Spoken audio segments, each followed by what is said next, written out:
오늘 삼성 SDI 실적 발표가 나왔습니다. 이거 보실 때 지난 엔솔 실적 발표와 Q&A를 보시고 같이 비교하면서 보시는 게 훨씬 더 보는데 도움이 될 겁니다.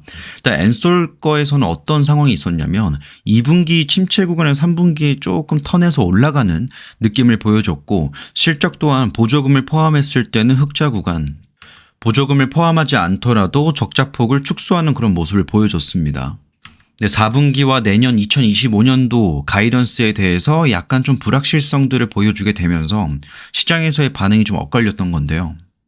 이번 SDI 거를 보면 영업이익은 흑자입니다. 근데 보시면 매출액은 3조 9,356억 원으로 전 분기 대비해서 4%밖에 안 빠졌어요. 나름 선방한 거거든요. 근데 영업이익에서 마이너스 46%가 나왔습니다. 그래서 결국에는 미국향 판매 확대로 중대형 전지 부문 매출은 괜찮았으나 유럽 수요 둔화 그리고 환율 영향으로 인해서 수익성이 감소함에 따라서 영업이익이 큰 폭으로 하락한 겁니다. 여기서 환율 영향도 물론 있겠지만 더 큰 문제는 유럽 시장에서의 수요 둔화가 있었다라는 거고요. 이번 내용의 컨콜들을 좀 보시면 알겠지만 전반적으로 이번엔 이랬으나 우리는 앞으로 이렇게 할 거예요 라는 좀 포부를 밝혔는데, 시장에서의 반응은 오늘 오후 3시 기준으로 봤을 때는 아직까지는 좀 차갑습니다. 4분기에는 고부가 가치 제품 및 ESS 쪽을 공략할 전망이고요. 기존 사업 부문이 OLED 실적 개선이 나왔고 반도체 소재 전분기 수준 유지를 했습니다. 실제로 보시면 전지와 전자재료의 비중 자체가 13배, 14배 정도 차이가 나는데요. 전자재료 쪽은 오히려 영업이익도 괜찮았고 마진이 좋게 유지되고 있는 상황입니다. 그래서 엔솔 실적 발표와 이번 SDI 실적의 발표의 차이를 보면 엔솔은 3분기에 개선되는 모습을 보여줬고 이후의 불확실성에 대해서 솔직하게 언급한 거라면, SDI는 수익성이 하락한 와중에 이후의 개선 여지를 보여주지만 여전히 불확실성도 언급을 한다. 이러한 좀 차이점이 있겠습니다. 자, SDI에서 나온 Q&A를 보면 GN 조인트 벤처는 뉴칼라일 내 설립 예정이다. 이렇게 생겼고요. 2027년도와 2034년도 동안 각형 프리미엄 제품 P6를 생산하여 GM향 공급 예정이다. 여기서 P6 제품이 수요를 받고 있는 이유가 뭐냐면 미국은 애초에 땅덩어리가 크다 보니까 요구하는 주행거리 스펙의 기준이 높습니다. 여기에 더해서 안정성에 대한 관심이 매우 높은 상태인데 이에 따라서 고밀도 각형 P6 배터리를 필요로 하는 거고 삼성 SDI를 픽한 겁니다. 현재 GM 말고도 다른 OEM 기업과 조인트 벤처 혹은 단독 공장을 검토 중에 있고, 이거를 EV 쪽으로 갈지 ESS 쪽으로 갈지는 지금 현재 양쪽으로 고려 중에 있다고 합니다. 회사가 전략적으로 판단해서 EV가 조금 더 지금 당장 수익화하기 좋을 것 같다 싶으면 EV로 가는 거고요. ESS 시장이 지금 확장되는 그 궤도에 올랐다 싶으면 ESS 쪽으로 좀 집중할 수도 있겠다. 이렇게 밝힌 바가 있습니다. 스타플러스 에너지는 12월 첫 라인 가동 예정이고 픽시스의 셀 모듈 양산 예정입니다. 25년도부터 순차적으로 가동해서 33GW씩 풀가동 목표를 하고 있고, 요게 당장 초반에는 이 세제 혜택을 많이 못 받을 예정입니다. 근데 2025년도부터 스텔란티스 신차 출시가 계획되고 있기 때문에 요거에 맞춰서 납품이 된다면 이 혜택 규모는 조금 더 확대될 수가 있다.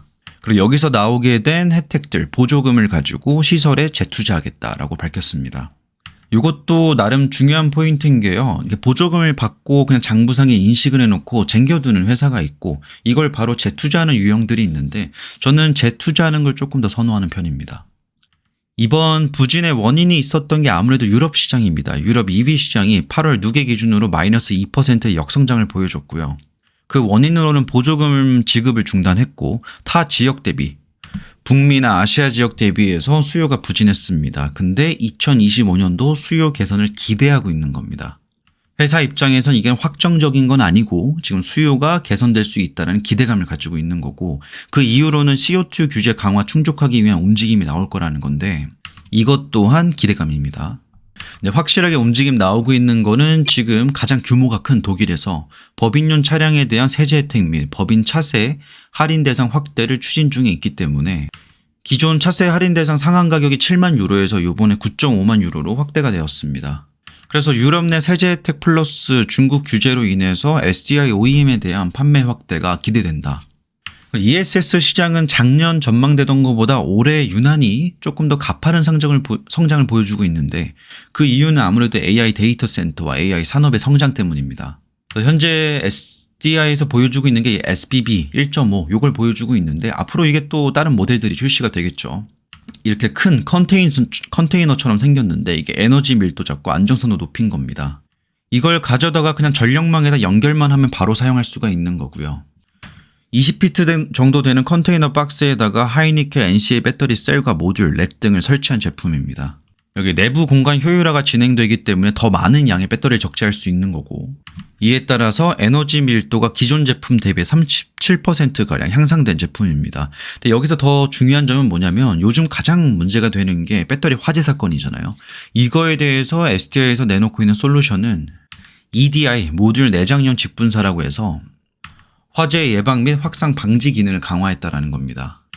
그러니까 쉽게 표현하자면 내부에서 화재가 발생했을 때 소화 약재가 자동으로 분사되게끔 하는 건데, 미국이 특히나 이러한 것들을 좀 중요하게 생각하고 있고 유럽 또한 중요하게 생각하기 때문에 SDI가 직접 개발하고 연구하고 있는 분야입니다. 4분기에는 ESS향 매출과 이익이 더 높은 개선세를 보일 예정이고 현재 단일 장기 공급 프로젝트 증가 중에 있다. 미국 전력회사와 25년도 장기 수주를 확보를 했고 LFP는 ESS 성장에 맞춰서 도입 준비 중에 있다. 2026년도 내 구축 완료하고 글로벌 공급 예정이다. 업계 내 최대 셀 사이즈를 구현하여 원가 경쟁력과 에너지 밀도, 그리고 장수명 특성까지 확보할 목표다. 현재 NCA 케미스트리 기반 SBB 제품을 생산 중에 있다. 엔솔 컨콜 내용보다는 뭔가 조금 덜 다이내믹하고 무난하게 좀 지나가는 느낌이긴 한데요. 일단 SDI 실적 발표와 컨콜 내용이었습니다.